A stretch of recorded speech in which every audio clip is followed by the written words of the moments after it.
everyone, I'm Michael Lucarelli. I'm a classical guitarist. Those of you who are new to my channel, I upload videos the first Thursday of each month. This is a new series called Between the Strings, where I get to talk about things other than just guitar. And today I'm joined by with a good friend of mine, Lari Spire, who just released the book Eagles Fly Above AI. And he's also the founder of Thrive Beyond AI, a website where you can learn more about what we're talking about. You can get involved. And he's talking about a subject that's very dear to me, something I've been following for probably 15, 20 years now. And now everybody kind of, they're all aware of what's coming, what's going on, and it's changing rapidly every day, every second of every day. It's evolving and changing so quickly. So I'm excited to have Lari with us on this, my very first episode of Between the Strings. So I hope you enjoy this. So let's get started on this interview with Lari Spire. So Lari, tell me, why did you write the book Eagles Fly Above AI? Well, first, I thank you for inviting me to your blog, and I'm honored, and it's a privilege to be here. As far as the book, I wrote the book to take the mystery out of AI. There's too much of narrative going on about the gloom and the doom and apprehension about artificial intelligence, or the hype of how it's wonderful, and there's really a middle ground there. My book is a bridge to help people understand AI on a grassroots level. Yeah, I'm with you on there. I've talked to a lot of people, and I see the fear in a lot of people. So you have to get rid of fear about what's coming. It's very exciting, but I don't see that excitement in a lot of people. So what makes this book different from other AI books? Well, first, I agree with you about your excitement about AI and music, and that's one of the reasons why I wrote this book. Is you kind of inspired me in that direction. I was already studying artificial intelligence. This book is different because it takes AI down to a simpler level and explains it through analogies and nature and in terms that people can understand more readily. In fact, I've been told that my third chapter on binary was the first time they ever really understood the subject after reading that chapter.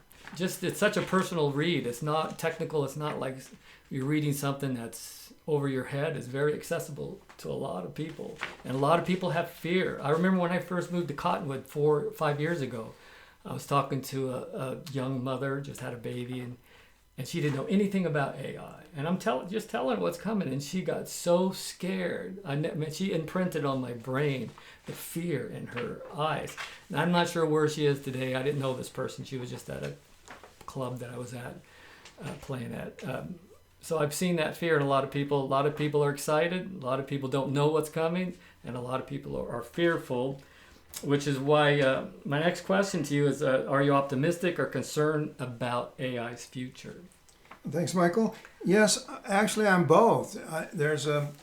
AI is kind of like the yin and yang of everything. There's a downside and a good side, and I like to kind of take the middle ground. AI is a little bit like any tool in history, whether it's fire or electricity or the steam engine. AI can illuminate or it can destroy things. You know, it can be used by bad actors for malicious intent, or it can be used to make wonderful new drugs and bring people together and bring harmony. There's so many amazing things that are at our doorstep. I just wish I was a little younger, because we're going to miss a lot at our age, unfortunately. But we're going to see a lot in our time as well. But the young people, their future is just very optimistic. But there will be I think there's going to be a slow. There's going to be a transition where there will be a period of confusion, because everything is going to change completely. And so there is going to be that short period of confusion until everything balances itself out. That's how I look at it. What would you say to those who call themselves doomers? Well, I understand their concerns. Okay, first of all, explain what doomers are. Okay. Good. Well, there's been two schools of thought. In fact, perhaps a few more. that there are different sides to people's perspective of AI. One is people who are doomers or think it's going to destroy us all and be the end of mankind. And then the boomers are the ones who think that AI will bring harmony and ultimately improve our whole human race. Yeah, that's the category I fall into. Right. And then Arnold Schwarzenegger, Terminator. That's correct. Yeah, it's these kinds of movies that have brought out and news articles and who focus on the sensational downsides to AI. Well, for every downside, there may be millions of people who have been uplifted and helped with AI in many different ways. Especially in the medical profession. That's just a given. Even global warming, from what I can see, what I've been studying, how I see the future, it's going to solve almost any problem in our world today. Global warming, civil, unrest in our world, and that's social media is the big problem for that. Social media Correct. is totally different from AI. AI is a whole different breed, but AI has made that possible. But I see a lot of beautiful things coming, and when you read your book, it does make you feel kind of warm and fuzzy inside. Well, thank you. And you don't feel that pessimistic future from reading it. So I think it's really valuable for people to educate themselves. This is a good start if you don't know anything about AI, and if you do, it's still a great book to add to your repertoire of knowledge about AI. Well, thanks, Michael. I agree. And I agree with the people who are concerned about AI, apprehensive and afraid of it, especially those who are afraid of the unknown of AI. And I believe that this book or other sources of information to bring your literacy level in AI will help people understand and help decrease that amount of apprehension. Yeah, I've had a colorful life. I guess you give you a brief bio, but I grew up traveling around the world and had many experiences abroad. And then in surveying, I've done many different types of things and had experiences in the wild with nature, and much of that is in the books, and it uses analogies of nature, and the eagle is a theme throughout the book to show how AI looks at the world from a different, higher perspective and can help people understand the big picture. But my background is quite diverse. Like I said, I've done many different things, and including and how we. Larry is he restores instruments after he's retired from the surveying part of his life, engineering, roads, and all of that. Well, I like to think of it as I'm repurposed as an AI advocate. But it all leads leads to this. But he restored instruments, and he I'm just going to diverge from our topic for just a second. But he a couple of Christmases ago, I'm at his house on Christmas Day. He had his family, my wife and I attended, and he has this guitar. He goes, "What do you think of this guitar?" I play it. "Well, this is amazing, Larry. What is it?" And he goes, "It's yours. Merry Christmas." And that was cool. But the guitar he gave me was a Giorgio from Brazil, but it was a guitar from the Bossa Nova era from the 60s. And all my guitar gods that I love and have followed for years, like Agustin Barrios, Villa-Lobos, Baden Powell, they all played this guy's guitar. And when I play bossa, like Brazilian music on that guitar, it's like it seems so natural. If you want to hear his guitar, and I'm going to put a link in the video description as well as a link to Thrive Beyond AI. There's a cool composition that I did called Overture to Mars on a recent album a year or two ago. So you can check out the guitar that he restored. It was an amazing instrument. I've always appreciated that. So he's had quite a life, and not just all about AI. He takes a very humanistic approach. So I do enjoy restoring stringed instruments from large basses down to violins. And he plays them as well. Well, I practice Michael plays. I'm an amateur. Yeah. But at any rate, this particular Brazilian guitar is a true Brazilian rosewood. It was a basket case falling apart. The rosette was coming apart in thousands of hundreds of pieces, and it had many cracks. 18, I think 18, from what I remember. More than a dozen splints went into it to restore the cracks in the surface and restore the rosette. It's a beautiful guitar, and I'm happy that you enjoy it. Yeah, there's a couple of videos I recorded with that guitar, so I'll put links in the video description. So if you want to hear his guitar, you can certainly do that. How can people benefit from AI? It's not just for elites, AI elites, people. How does the normal people, how can they use AI? And a lot of people, you all obviously know that now because everybody's using Chat GPT, but what else can people use AI for? Well, there's many different types of AI large language models like ChatGPT. Although it was one of the first and most well known, it's now integrated into Google and in Amazon and Microsoft. They all have different flavors and Facebook, and we can go on and on. But people use it and don't realize it every day. When you search for what's your favorite or next television program and sitcom you want to watch, it'll help you find that. When I really discovered the power and how amazing this is, I did 3 concerts a week for 15 months in a row in Sedona, Arizona. And one of these concerts, I was there, a young kid from Seattle. He's the one that showed me that AI can do art, which I didn't know it could do at the time. And so I went home and started exploring that creative process and to really understand AI more. And like I would say, write a movie script about AI spreading love to humanity. It wrote a full movie script in less than 3 seconds. It was amazing. Like in 3 or 4 seconds, a whole movie script. I would have it write a song as if the Beatles wrote it. And it wrote this song in like 2 or 3 seconds. And I mean, it's a well thought out song. And I did the same thing about Bob Dylan.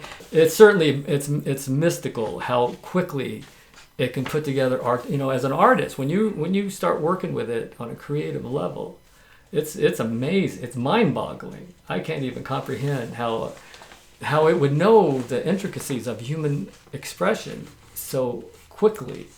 Well, I agree. AI is amazing, and part of the reason is it's built on the bulk of the knowledge of the human race. But I think the best use of AI is when it's a collaboration between AI and people, not just AI by itself or people by themselves, but together they bring a harmony that's like our heart and our empathy and emotions and creativity that can go into it are things that AI doesn't have, whereas AI has that wisdom and knowledge. And yes, it can emulate creativity, but it's based on a mass of knowledge that has been put together like a huge multi-dimensional puzzle to come out with a perfect answer. But when we work with AI as a partner rather than just push a button, then we put part of ourselves into the results. And I believe AI is enhanced in that way, and it's a harmony of knowledge and wisdom. Yeah, in your book, I think you were referring to like you have to go deeper. Then you ask it another question, ask it one question, and then go deeper and make it think, make it go deeper. And you don't just say do this, then go okay, then do this. Have it from a different angle. Just keep asking it more questions and see what comes out of it. I thought that was fascinating. You describe yourself as a boomer advocate for AI. How does that shape your perspective?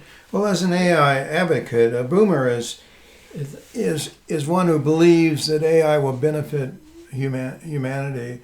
It's ultimately it will be an age of abundance and harmony with the human race. Yeah. That's the essential nature of what AI can bring us. And if we work towards that goal in a positive way, it's more likely to happen because we shape AI with our interactions, the way we use it, the things we ask it to do, and the results are all based on a working dialogue between humans and artificial intelligence. Well, I share much of your dream about the utopia that artificial intelligence may ultimately bring. It's going to be a struggle to get there. And there'll be some setbacks, I'm sure, before it happens. It's not going to be perfect. Yeah. However, my understanding of what AGI, which is artificial general intelligence, is it's when artificial intelligence or advanced intelligence reaches that level where it can do anything and everything that humans can do. You may have that a bit confused with artificial superintelligence, and that's the level where the most advanced artificial superintelligence, or ASI, will be the supreme or predominant advanced intelligence that could take over, for instance. And so, that is a concern, but then again, it may be the road that I hope will bring that utopia that we talk about. I just always keep my eye on Star Trek, because that's what Star Trek is. It's a world where everybody's following their own dream. Nobody's getting paid for anything. So how are you going to educate the doomers? How do you reach people who are so convinced AI is dangerous?